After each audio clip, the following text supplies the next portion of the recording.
श्री स्वामी समर्थ. स्वामी महाराज तुमच्या सर्व चांगल्या इच्छा पूर्ण करो ही स्वामींच्या चरणी प्रार्थना करते आणि आजच्या व्हिडिओला सुरुवात करते. पण त्या अगोदर चॅनलवरती नवीन असाल तर सबस्क्राईब करा आणि शेजारील बेल आयकॉनलाही प्रेस करा, म्हणजे माझ्या सर्व नवीन व्हिडिओचं नोटिफिकेशन तुम्हाला मिळेल आणि तुम्ही एक पण व्हिडिओ मिस करणार नाही. माघ पौर्णिमेच्या दिवशी गंगा स्नान करणे आणि दान करणे अत्यंत शुभ मानले जाते. या दिवशी गंगा स्नान केल्याने पापांपासून मुक्ती मिळते आणि शेवटी मोक्ष प्राप्त होतो. बुधवारी 12 फेब्रुवारी 2025 रोजी म्हणजेच उद्या माघ पौर्णिमा आहे. माघ पौर्णिमेच्या दिवशी गरीब आणि गरजू लोकांना मदत केल्याने अक्षय पुण्य मिळत असते. यंदा 2025 मध्ये म्हणजेच माघ पौर्णिमेच्या दिवशी उद्या महाकुंभाचे अमृत स्नान होणार असल्याने तसेच पौर्णिमेच्या दिवशी चंद्र पूर्ण अवस्थेत असल्याने या दिवशीचे अनन्यसाधारण महत्त्व असतं. माघ पौर्णिमेच्या दिवशी स्वर्गीय जगातील देव देखील गंगा स्नान करण्यासाठी पृथ्वीवरती येतात. अशा स्थितीत माघ पौर्णिमेच्या दिवशी तुम्ही जर काही उपाय केले, काही सेवा जर केल्या तर त्याचं जे फळ आहे तर ते अगणित आपल्याला मिळत असतं. त्यासाठी संपूर्ण देवी देवतांची आपल्या घरावरती कृपा व्हावी यासाठी आपल्याला उद्या माघ पौर्णिमेच्या दिवशी सकाळीच आपल्या उंबरट्यावरती हे एक वस्तू ठेवायची आहे, जेणेकरून 33 कोटी देवी देवता आपल्या घरावरती प्रसन्न होतील. आपल्या मनातील करोडपती होण्याची इच्छा पूर्ण होईल. 7 पिढ्यांचं दारिद्र्य संपेल. आपल्या घराची, पतीची, मुलांची जोरदार प्रगती होईल आणि त्याचबरोबर आपल्या जीवनातील सर्व अडचणी संपून मनातील कठीणातील कठीण इच्छा पूर्ण होतील. असा हा प्रभावी उपाय उद्या आपल्याला सकाळी करायचा आहे.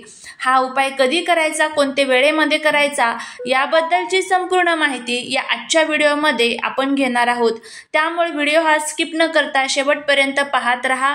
चॅनलवरती नवीन असाल तर सबस्क्राईब करा आणि असेच नवनवीन माहितीपूर्ण व्हिडिओ बघण्यासाठी बेल आयकॉनलाही प्रेस करा. त्याचबरोबर माता लक्ष्मीची तुमच्या घरावर कृपा होण्यासाठी कमेंटमध्ये जय माता लक्ष्मी लिहायला विसरू नका. प्रत्येक पौर्णिमेच्या दिवशी भगवान सत्यनारायण, देवी लक्ष्मी आणि चंद्रदेव यांची पूजा करण्याची परंपरा आहे. मात्र माघ महिना भगवान विष्णूंना अतिप्रिय असल्याने या महिन्यातील पौर्णिमेचे महत्त्व अधिकच वाढते.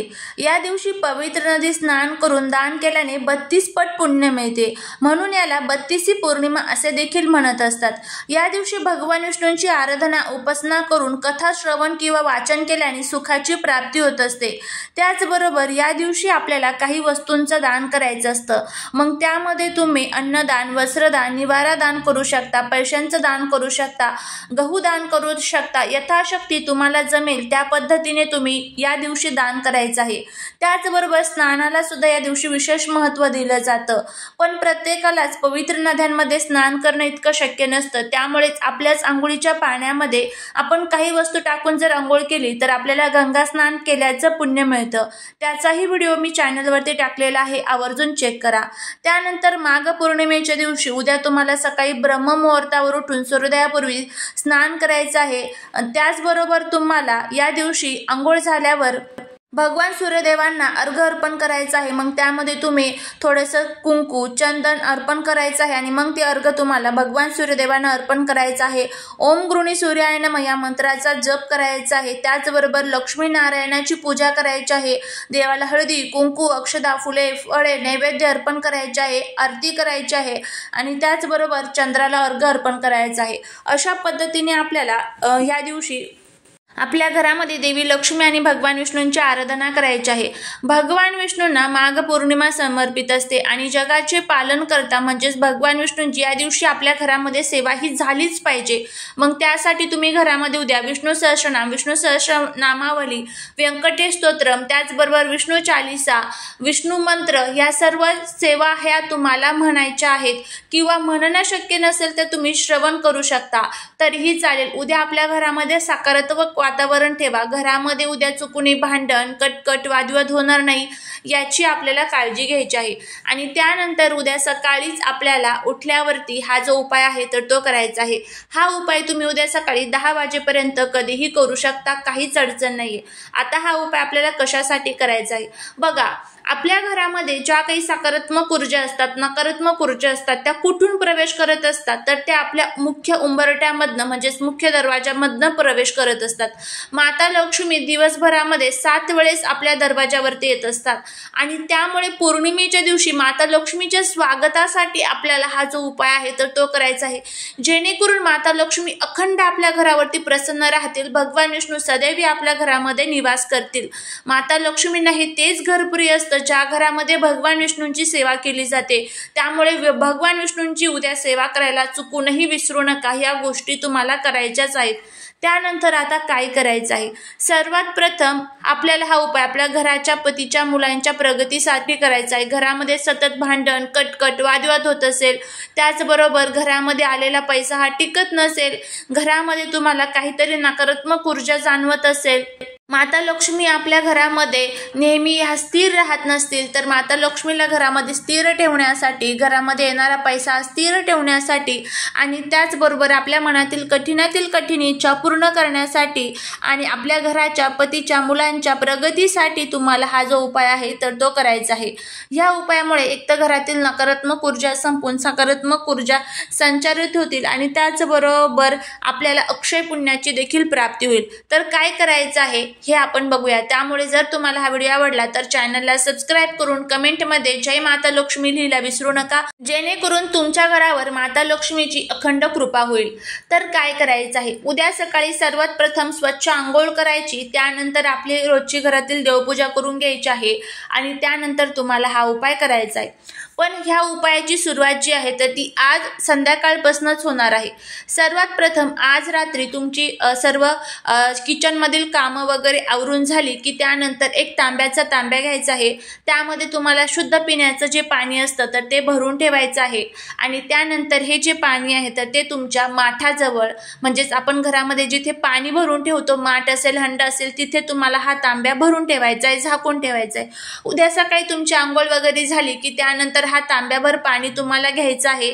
त्यानंतर त्या पाण्यामध्ये तुम्हाला थोडंसं गंगाजल, थोडंसं तुम्हाला हळद टाकायची आहे, गोमूत्र टाकायचं आहे आणि हे तांब्याभर पाणी तुम्हाला तुमच्या उंबरट्यावरती शिंपडायचं आहे, उंबरट्याच्या बाहेर शिंपडायचं आहे। आपली मुख्य जो दरवाजा असतो त्याला तुम्हाला ह्याच पाण्याने स्वच्छ पुसून घ्यायचं आहे, उंबरटा स्वच्छ याच पाण्याने धुवून घ्यायचा आहे, बाहेरची जागा व्यवस्थितपणे याच पाण्याने तुम्हाला धुवून घ्यायची आहे आणि त्यानंतर आता तुम्हाला उपायाला सुरुवात करायची आहे।